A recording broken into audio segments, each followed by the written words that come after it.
How can people properly protect themselves if they no longer have the right to bear arms? Hi, I'm Matthew Warren, and today I'll be covering the issue of gun control in America. I am for having stricter gun laws in America, and today I'm going to convince you how these laws can not only reduce mass shootings, but also allow people to continue to properly protect themselves. Pew Research talks about how 60% of Americans said that they have guns for self-defense purposes. And they also talked about how a little over 50% stated that they were for stricter gun laws. I believe that small handguns are vital for self-defense, but any case above that can be made for why do people need to own anything outside of that. The problem with no gun restrictions is that these mass shootings will just continue to happen. CNN talked about how the second largest year of mass shootings was last year in 2022, and number one was the year before that in 2021. So clearly the right to bear arms, it's taking a dark turn, and clearly the amendment needs to be looked at in a serious manner. Well, and the problem with no guns at all is that how can people properly protect themselves? Taking away guns really limits people.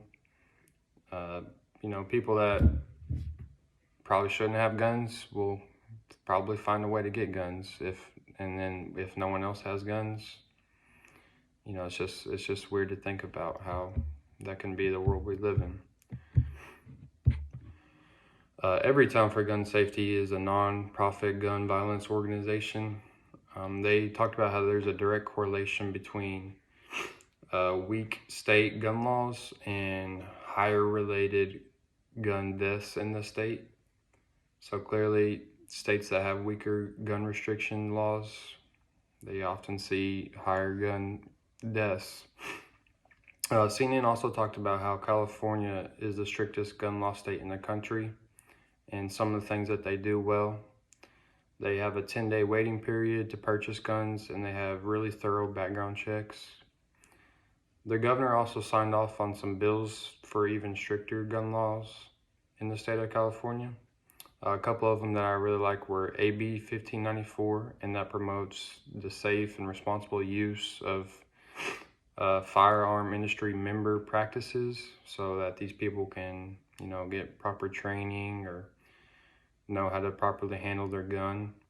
AB 2156 state that anyone that makes firearm parts or firearms in general have to have a license to do that in the state. And, this obviously promotes less illegal gun manufacturing and selling and purchasing. The solution to these gun issues today, I think you got to meet in the middle, have restrictions on what guns are available, thorough background checks, gun limits, and there's a bunch of other things that you can include in the solution.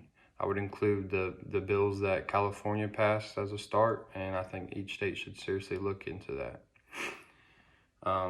The goal is to work to satisfy both parties, and I think continuing to allow people to have full access to the right to bear arms is not correct, and I think having no guns at all is also not correct.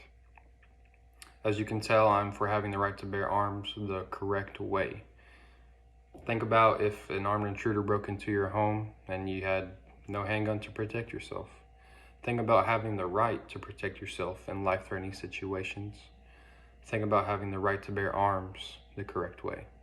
Thank you.